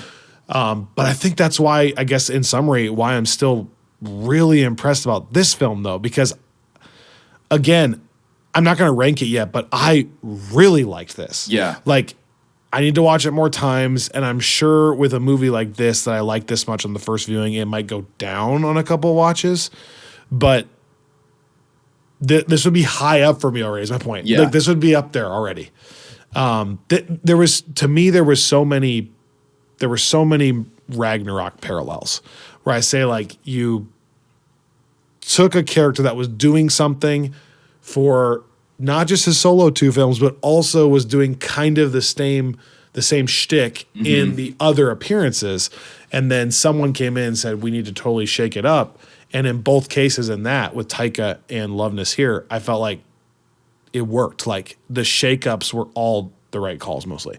Yeah. Well, and that's the final thing I was going to say before I forget on Loveness is what I love is there's the shakeup, but also I like talk the Hank and Janet shout outs earlier. I think Loveness should get credit for. Yes. But also like the fact, like those, just instead of not just killing them off, but making them like central figures that actually have like backstory now all of a sudden. Yeah. Because I told you going in, I was like, yeah, I bet like Hank or Janet get like, because, they haven't really known what to do with those characters. And instead of that, which is the easy thing to do, like I almost appreciate that we didn't have any character deaths in this, because I know we used to talk about how Marvel doesn't do deaths well, but there's also a point at which like that becomes an easy dramatic moment. Sure. And I think talk about that so much. There's a fine line there. Yeah, but what I also really appreciated here is like, as people that have watched all these movies way too many times, I really appreciated the fact that Loveness has too. Like, he went back, like all these little, like the orange slices reference from Civil War. Like, every interview I see from him makes me like him and trust him more. It's one of these people where it's like when you hear him talk, you're like, dang, good. Like, I'm glad we chose this guy. Like, he knows all the comics. He knows all the films. He knows all the details about him. He loves it. He's passionate about where it goes, and he wants to do fresh things. Like, go read stuff. It's amazing. To me, like, that's the thing. Like, you can have someone that comes in, especially like a younger-ish writer. Right. That's it's like, not just to blow it up to blow it up. And it's not like, oh, well, like I'm going to come in and do something interesting and like screw all this stuff. It had been like, sucky, so here's the way to do it. It's like, no, I want to do something interesting that, again, like what you were saying, is additive. So it's like to honor what happened. He makes a point to like all of this stuff, like going back to all, like specifically a lot of stuff from the first Ant-Man film, from Civil War, some like really funny, like the bits of Scott's book that we get that are like Scott recapping Endgame. And like it was all. Then I was a baby. Was I Hulk's baby? Was I Hulk's baby? And I was just happy to talk to a talking raccoon. But it's like and I'm not saying that that's like the hardest thing in the world to watch all the Paul Rudd stuff from the MCU, but I just think it's a conscious choice to respect that and to actually want to work that in rather than just like come in and like flip the table over. So here's something regarding his writing that I might change my opinion on in the future. This is almost like a backhanded compliment. There were parts early on let me say this. There were times where I thought maybe not every joke worked, but this is so weird. I almost loved the way it didn't work. It wasn't like a swing and a miss. It was like it wasn't like a matzo ball hanging out that now you feel stupid that you tried the joke and it didn't work. It was like it created an awkward tension that was like, I think, the point. Like there were some moments at that, I don't even know how to explain it. There were some moments at that first dinner sequence where they're talking about the fact that Cassie's been to jail. Right. That I didn't know that were super funny, but then like in the awkward silence, I felt like, oh, this is like an awkward family that's working through something. Yeah. In like the way I should be feeling, even though that joke wasn't like perfect. Right. So it almost sounds like I'm making excuses, but it was just like I enjoyed that I felt uncomfortable. In that moment. In the times when it didn't land. Like no, I see that. And then the 90% of the time it did land were like doubles, triples, and home runs for me with some of the jokes. So I did, even though this movie was like really goofy and funny, I didn't feel the like Guardians 2 thing where I look back and go, man, take that one out, or that was forced and too far. Like for the most part, I thought it was really well balanced. I could see some people just thinking like the Darren thing is like way too weird. I thought it was hilarious. But like maybe that's like the version of the goats. Where it's we kept coming back to it. Every time it made me laugh. But if you don't get into it, then you can see how like maybe you're tired of it at the end. But I even thought like down to the last one when Hope's like, Darren, what? It still was funny. You changed your hair. Yeah, it still was funny. 2 more shout outs from me. Yeah. Like I said, I think the acting all around was good. So congratulations on all the acting, including, again, what Marvel does so well, the side actors, like even the voice actors for the creatures. And I'm sorry, I'm blanking on her name, but the other like rebel leader girl, I thought she did a good job. And William Jackson Harper as the telepath. Yes. Which I'm so curious to see like, that he was a fan cast as Reed Richards for a while. Obviously not anymore. Yeah, not anymore. But I loved his stuff here, and I hope that that's a character that we see again. So take this now with a grain of salt, because I thought it was all good. I'm not sure there was like spectacular, like Oscar Isaac as Moon Knight, episode 4 or 5. Elizabeth Olsen, episode 8 of, like Paul Bettany. I'm not sure I felt that there was that level. Like, I'm not pitching this movie for the best supporting actress role or actor role. Now, like Angela Bassett. Yes, exactly. I don't say that as a slight because, like, I think for me, well, I don't want to rank anything yet, but, like, I think I maybe even enjoyed this more than Black Panther Wakanda Forever. I think I did. But that doesn't mean I'm just nominating everyone for awards. Right. That's what I'm trying to say. But amongst a good acting crew, obviously I think Jonathan Majors did a good job. And I don't even want to say this in a bad way. Shout out Jonathan Majors. I'm so stoked for him as Kang. I'm not sure he was like so much better than he was in Loki that all of a sudden I'm like, now my eyes are open. Is that fair to say? I already was pumped. It met my expectations. And I'm excited to see what they do. Yeah. As far as the character goes and stuff. And his performance was great. But I'm not like, I knew that, I guess. Yeah. I guess here's my whole long story. Michelle Pfeiffer was the one, to me, that like, everybody was good. But then I thought she was like great. Especially considering like, if there was anybody that could have felt out of place, it's her, right? She wasn't a part of the first movie at all. She was hardly a part of the second one because you don't see her till the end. And then just, it's Michelle Pfeiffer. You're like, that's not the casting I would think. Yeah, I'm just looking at Michelle Pfeiffer. Right, this is not like, you don't think Michelle Pfeiffer sci-fi quantum realm. Right. Like, at least I don't. I think Catwoman, personally, but... And yet, I thought she had depth. I thought she had some good emotion. I thought the mystery of like, oh, is she actually kind of bad? Like, why isn't she telling us? Was good. So that was one of my last shout outs. So shout out Michelle Pfeiffer. No, that's such a great shout out. And I had that written down as well. I also love that she and Hank both kind of have that like morally gray thing. Like they're both like, neither of them are fully 100% heroes. Like they've both kind of done shadier things and hooked up with Linda or whatever. With Linda, she wasn't you, baby. But I agree. One thing I will say, and I think I'll give this to Reed because I feel like I often knock directors when performances aren't honed in, especially when there are actors that I associate normally with turning in great performances. And I in rewatching the Ant-Man films, I noticed that even Paul Rudd, there are a couple of lines with him in the first films that don't quite land for me, which is rare for Paul Rudd. But I don't know if I'd go there, but there are even more with Michael Douglas Sure. and Evangeline Lilly, like a lot. Yeah.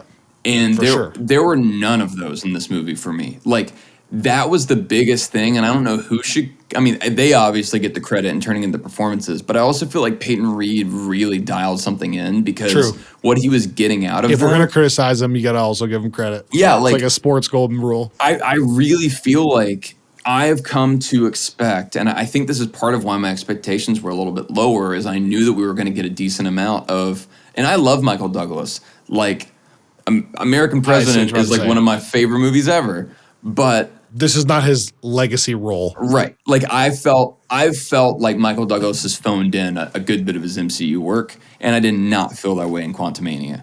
I felt like he was like, I felt like Evangeline Lilly. This is the most I've cared about Evangeline Lilly since Lost. Nothing I've seen her in since Lost has lived up to the expectations I had from Lost. Yeah, I don't even know what. Yeah. And then we have these moments that we're talking about, like something happened on set, and again, everyone should get credit, but I just like the performances there were locked in a way that to me they were not in previous iterations, specifically with the cast that we've seen before.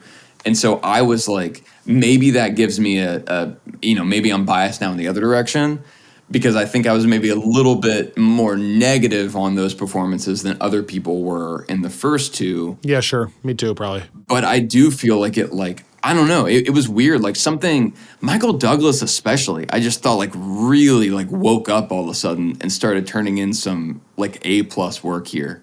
So I think he turned in good work. I think I'd probably disagree with you a little bit in just how maybe intense you're feeling about that one.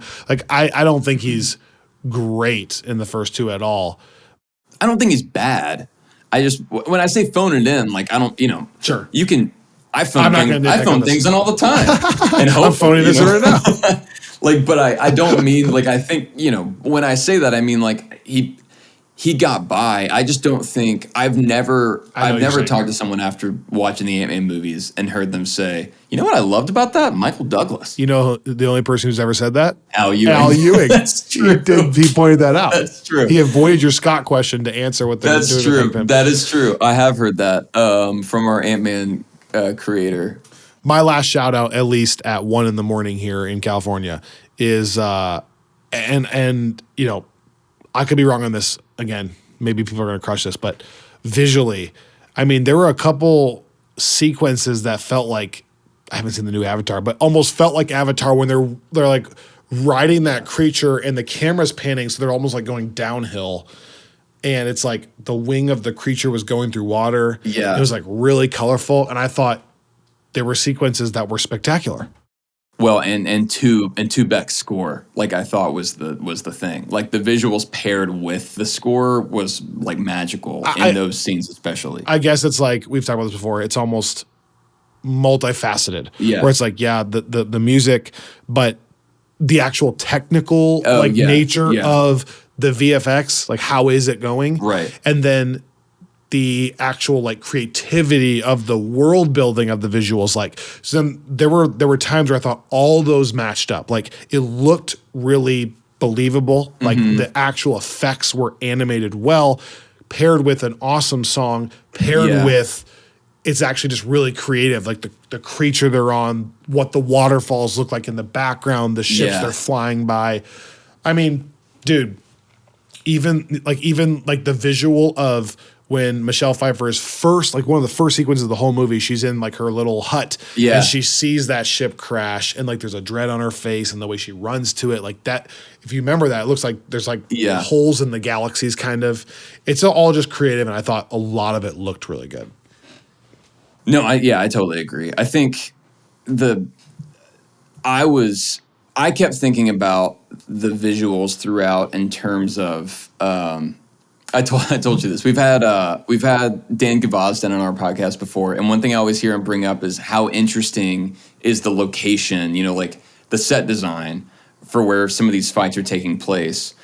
And, granted we're in the quantum realm, but even within the quantum realm, like the inside of like Kang's dungeon or palace or like control room versus like these different areas, like the bar that they go to with Bill Murray. Bill Murray was also a fun character that we haven't really talked about, but I thought also did a great job. Also, the fact that he gets eaten by the thing that he ate when it's made giant was really funny. But then, like, also, that was like, a cool escape, by the way. Yeah, dude, how it was choreographed. So many of these little fight scenes were really fun, and like there were several times where we were like hitting each other because like this is really fun to watch. Because the music was awesome too, and it wasn't overly drawn out. It was like a cool, slick little move that they did, dude. And it was just it never felt like the fight got like out of control to where it's like, is this adding to the story? Right. It's like they would do it just enough to get to the ship and made sense. And I think it was just like looking back on it again, just because you said that. Ant-Man. The ants showing up. Oh, so cool. The first time we see the first Ant-Man film, Scott's learning to be Ant-Man.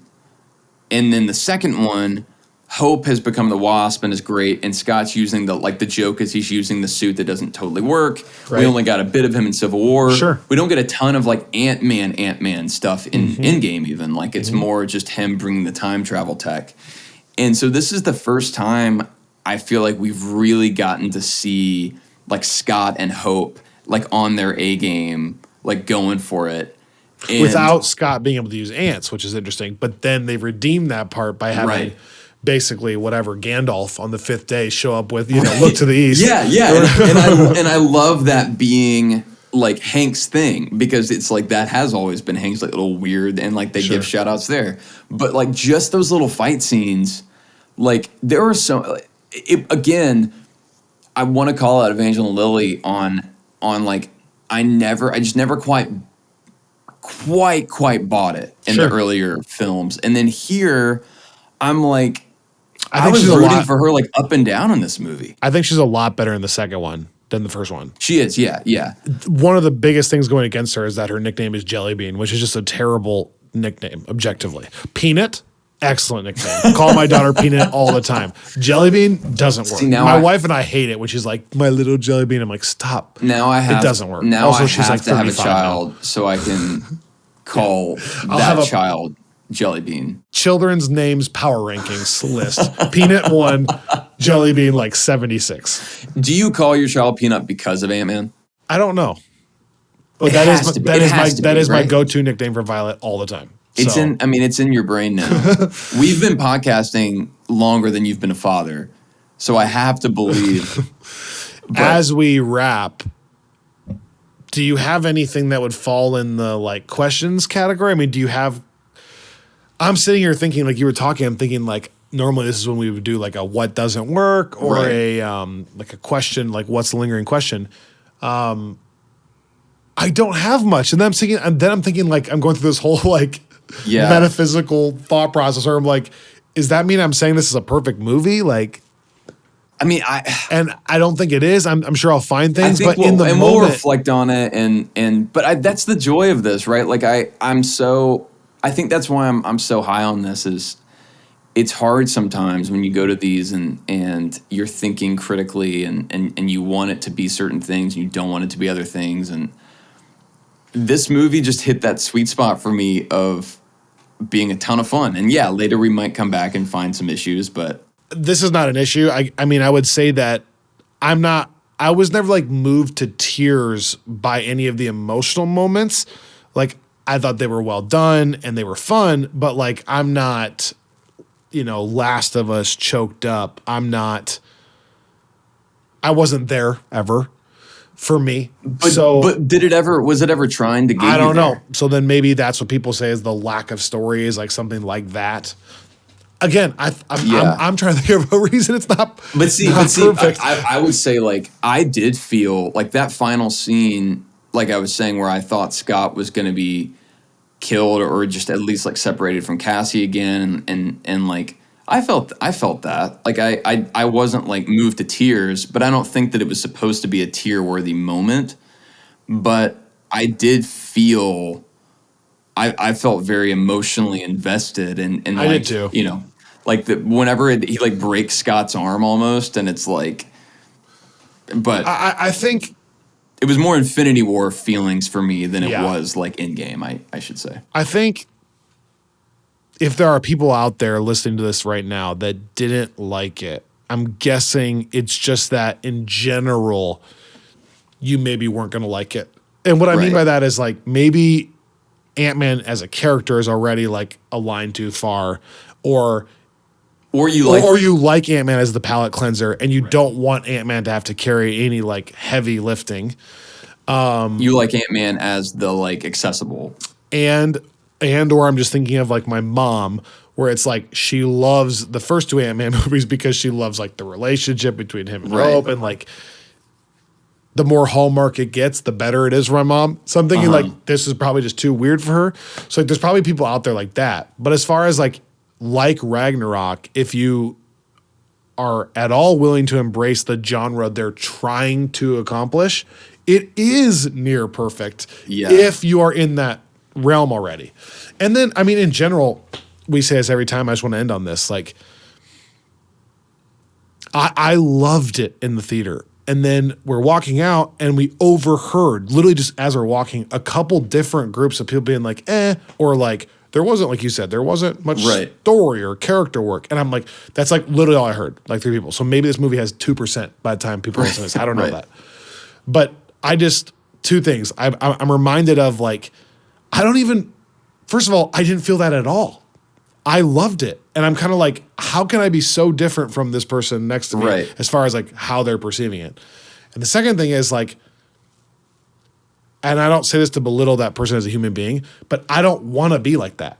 Like I said to you, like I don't want to have to hear all the critiques and then start guessing, like, do I have to second guess my reaction that I liked it? Do I have to like start thinking that like I'm lame if I think it's cool? Right. And so I'm just like, I'm not listening to that, and I'm going to go home and record our podcast. And I guess I say that to say like, you're allowed to dislike it, but I liked it a lot, and I'm not ashamed of it. I don't care who knows it. And I want to be the person that adds fun to you if you liked it versus the guy who takes it away when you liked it, and I can tell you all the reasons you shouldn't like it. Yeah. So I'm always going to err on that side. I mean, and that's not to say that every movie is perfect. Right. I don't love Falcon and the Winter Soldier that much. Right. I don't like, Sorry, Katrina. I'm so sorry. Other than that, Katrina's like, yes, exactly. Not enough Bucky. Thank you, Kyle. You're amazing. My final thought, I guess, to redeem my failure to start here would be, I see what you mean in that like Jonathan Majors' performance wasn't revolutionary compared to or following up He Who Remains. I think what I still thought it was really good. Oh, no, for sure. I'm not saying you were dissing it. I think what I love about it though is I saw some of the interviews with him prior to this about how he is really, with each of these variants, wanting to totally wipe his brain and come the post-credit to it. scenes, obviously. And it's, I mean, I just watched the Loki finale, and these felt different. It's different, and man, I mean, that's still like such a great, but like in that you see the guy that's like gone almost kind of insane by being alone for so long at the end of time. But like there's still the connectivity, and that the origin he gives there matches up with what we get from Kang here. But Kang here is like so serious and warlike. I mean, it's like he's a conqueror. Yeah, it's like that's different than He Who Remains. And but you still get that line in Loki where he's like, I've been called a conqueror. It's like, so you see it's these different facets, but Major's like, I think what I'm Two things. One, I'm so impressed by already the range that he's displayed just within this character. Like, I think Jonathan Majors, if you followed his career, has an insane range as an actor, period. But I think it's one thing to have range as an actor. It's another thing to have range within, like, variants of a particular character. Like, you know, like you watch Loki, for instance, and you watch Tom Hiddleston, and this is like, that's the way he's supposed to be playing the characters, is the idea is all the Lokis are kind of the same. But here, like, this is a different, so I'm not, that's not a Tom Hiddleston fault. I just mean it's a different kind of challenge to make them, like, still connected beyond the fact that it's just the same actor, to where you can pick up, like, underlying hints, but then also make them feel like in some ways, like, you look at He Who Remains, it's like what Willem Dafoe would do when he was swapping back and forth from, like, the Green Goblin and Norman, where he can transform his face such that, like, it looks like you're looking at different people, even though you can tell it's the same actor. Sure. Like, Majors has that quality, like, amped up. And the second part of that thought, which is kind of my final thing moving forward, is I'm genuinely so excited that we have him for this next saga. Like, for whatever that looks like, however many other films we get besides King Dynasty, like, I love how bought in he is. And I love, like I was saying, like, with Thanos, it took us a while to get any of Thanos, and then it took us till Infinity War to get the version of Thanos that we actually know. Yeah. And the fact that we've already gotten this much screen time with him, that it's been so good. Yeah. And like we were saying before, like, I love that, yes, we have, like, I like that they're sticking to the blue, like, masks at times for Kang, but the fact that, like, so much of it doesn't require prosthetics, like, so much of it is just and him. yeah, and that's not a slight on Thanos, but yeah, just the fact that it can just be his Yeah. face. I just did a solo movie club episode over on Friends from Work Plus, and that was one of my takeaways from watching a totally different genre is, like, yep, I'm thankful that he is the one that we're hitching our wagon to. Yeah. Our horse to. Both. Hitch the horse or the wagon? I think you hitch the wagon. The wagon to the horse. But no, that's true. It's, to me, it's twofold. It's the character, like, so far, Yes, and I like. Yes, we talked about the character. Yeah, and I want to give Waldron some credit there too, because Yes. I think that the 100%. He Who Remains introduction was so powerful. But also The actor. Yeah, I mean, I just, on that front, like, with all of the, because it's been a weird year, I think you can say, for the MCU, with some of the, like, some of the shows we loved, people didn't like, and some of the shows we didn't like, people loved. Like, it's just been a polarizing thing at certain points. But, like, regardless, I don't know. Like, I feel really excited and really confident. So do I. To have, like, a villain like that that's at the heart of where we're going. We loved it. Can you tell? If you are a Friends from Work truther, we have a couple of different things we want to organize for you after a quick word from these sponsors.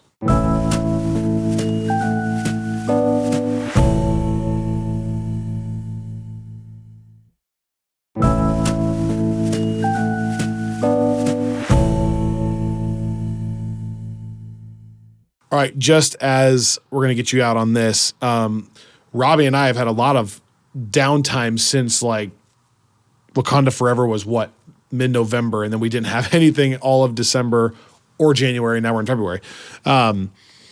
And besides the special presentations, I get it, everyone out there. But we've been spending a lot of time kind of formulating what does each outlet look like for us on Friends from Work, and we're getting really excited about what this could look like to have these different avenues clearly organized. And that's not to say we're going to be, like, more rigid, but we have a game plan now, I think, kind of going into all these different facets of it. Nothing is final yet, but we kind of wanted to give you a quick little teaser of where we're at with this right now. So again, this is evolving, but if you're a longtime listener, I think it's beneficial for you to know kind of what to expect. So over on Friends from Work Plus, our vision there is obviously, the ad-free episodes, discounted merch, those kind of perks as well. The artwork that gets mailed to you. Which this season's artwork is maybe my favorite. It's growing on me like crazy. So you'll get mailed that at the end of the year. There's other perks, obviously, but on the actual episode front, we kind of want Friends from Work Plus to be what we originally thought it would be, which is like an even deeper dive into the MCU. So like, Ant-Man and the Wasp is coming out. Here's where you could, Al Ewing was on the main feed, but here's where normally you would go listen to Al Ewing, listen to Candace and Robbie talk about these Ant-Man comics ahead of time. And then here's Kyle watching a movie that has an actor, has a director, like what can we learn from that director, actor, composer, et cetera, before the film. And then any like really deep dive conversation, like a look at power rankings or things like that, that's kind of going to live on Friends from Work Plus. And that does include like a Daredevil rewatch before Daredevil shows up, a deeper look into what makes Daredevil. Like we will, Katrina, we will do a Fantastic Four. We will. 2 shout outs for Katrina. We will do that. But no, or like maybe even a Blade rewatch before Blade or maybe some more X-Men stuff before any kind of X-Men thing like really become the fold, centerfold. By the way, the like an example of the movie club that I really loved is the one you did with Jojo Rabbit ahead of Love and Thunder, because I feel like it's such a great, like there are certain projects where you can I think you can learn a lot about what those creators are bringing. And I did Devotion. Now that I've seen this movie, I might go back and do another one on Last Black Man in San Francisco. So that's kind of, Who is San Francisco? That was funny. What is Earth? Who is Earth? That's kind of what we're thinking on the Friends from Work Plus side. That's not a change from what we've been trying to do. The main feed will stay the main feed. We have the initial reactions episode. We have a reflection and sometimes interviewing the creators or the cast, 3 weeks, 4 weeks after the films come out, after we have had time, we'll rank it on those episodes. We have the saga so far that help build up to the release of the films. And then we have the weekly coverage of the MCU shows that are happening when they're happening. On top of that, our normal discussions that break out on everyday MCU topics. Couple things there, though. One, we were experimenting with Saga so far this week. We're going to change how we're doing that. We love the scripted video we were able to come up with, especially for the YouTube outlet. So be on the lookout for the one we did for this version of Ant-Man. It's just a really fun way for us to do something different. I think we can really add to that space. Our goal with that 10-minute or less video is that you can show that to someone who's never seen one of these films and take them with you. And they may get more enjoyment out of it knowing that backstory. But we're going to go back to still doing a normal conversation saga so far on the actual podcast. There was external circumstances that changed that last time. But that's another example of what the main feed's going to be. Here's what I'm getting at. There have been times in the past where Robbie and I talked about a movie like The Batman that has nothing to do with the MCU, and there's no director crossover or anything, or Into the Spider-Verse. I know we did. Help me out. Other examples. The Dark Knight. Yeah, The Dark Knight. But there are just quite a few. I'm gonna guess 12 to 15 projects a year that Robbie and I both are so passionate about that we want to get into. That are not superhero related. That are not superhero related. And we don't think it maybe works best to have that on the Friends from Work main feed all the time. So, and this is where it's still flexible, in the near future, we're excited for you guys to be on the lookout for an additional, I don't want to use the word spinoff, but an additional podcast that will show up on your main feed still, but under a different name that will include all of our other passions in film, TV, etc. So just as a teaser, maybe Everything Everywhere All at Once can be on there. Maybe before the new Mission Impossible comes out, Robbie and I are both obsessed with Mission Impossible, we could take you back through the old Mission Impossibles and do an episode on that. Maybe Indiana Jones before Indiana Jones comes out. Maybe a Last of Us series wrap, because we both are loving that. If Severance Season 2 lives up to what Season 1 was, a wrap of that. So 12 to 15 times a year on the Friends from Work main feed, you'll see another podcast, and that's Robbie and I talking about those other films. Do you want to add anything there? I mean, I think I'm really excited to dive into that stuff, and I think you and I have been talking about this for a while. Those are projects that I think we'll be able to talk about.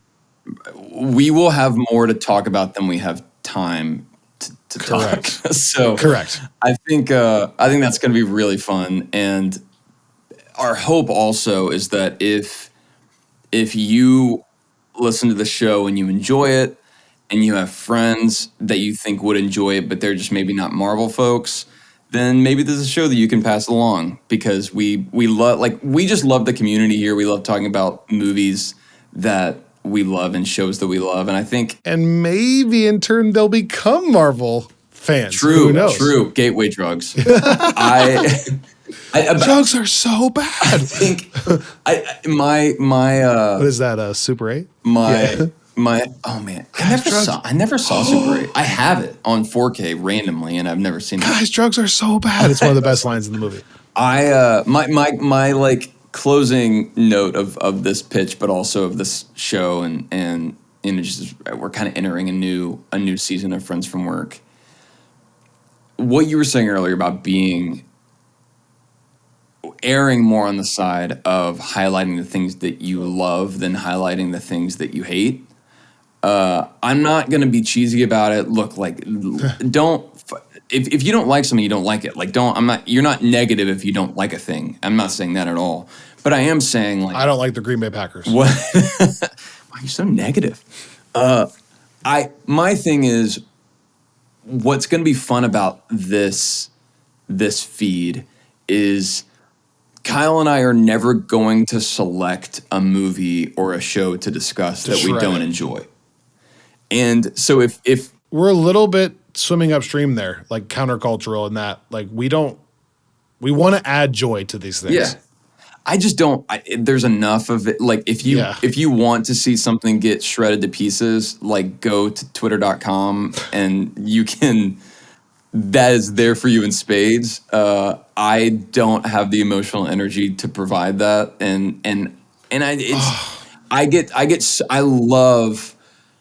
I think that there are so many things out there right now that are being made that have so much good in them, and there's so much that you can dig into the more time you spend with them.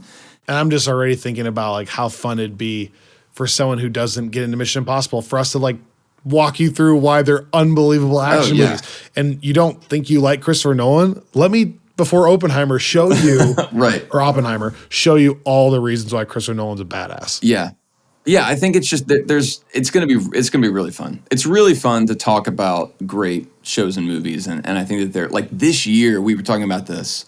The reason why we're so passionate about getting this going is it's an embarrassment of riches in terms of the blockbuster stuff. I already named like 7 of them. Yeah. So stay tuned. Yeah, and then the last note, we love these initial reactions, and we love the weekly Disney Plus shows. So don't hear me say otherwise. But originally, the podcast was founded on rewatches. Like it was a rewatch of something that we knew we already loved from 10 years ago with Iron Man. Like, so we already knew ahead of time what our emotional tie was to that. So like watching it again for the first time in 5 years, whatever, was really, really fun.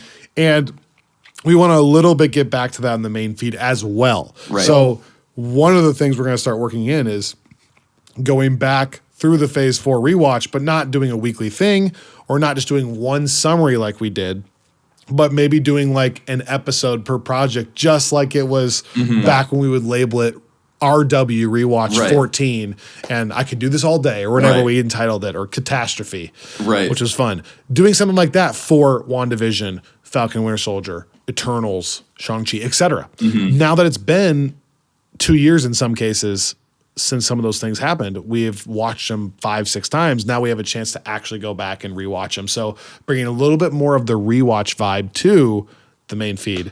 Yeah. So again, that was a lot talking, but Friends from Work Plus being a deeper dive into the MCU, the main feed having a little bit more of the rewatch flair on top of the things we do leading up to the movies, and then adding a podcast that starts covering other films. But you won't have to resubscribe. It will be on the main feed. Yep.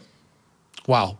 I'm exhausted, guys. It's 1 a.m., 3 a.m. body time. I'm almost hitting that 24-hour mark. Jeez. Love everybody. This was so much fun. I would love to hear from people if you had qualms with Ant-Man and the Wasp, Quantumania. Don't think that we always just think everything is perfect.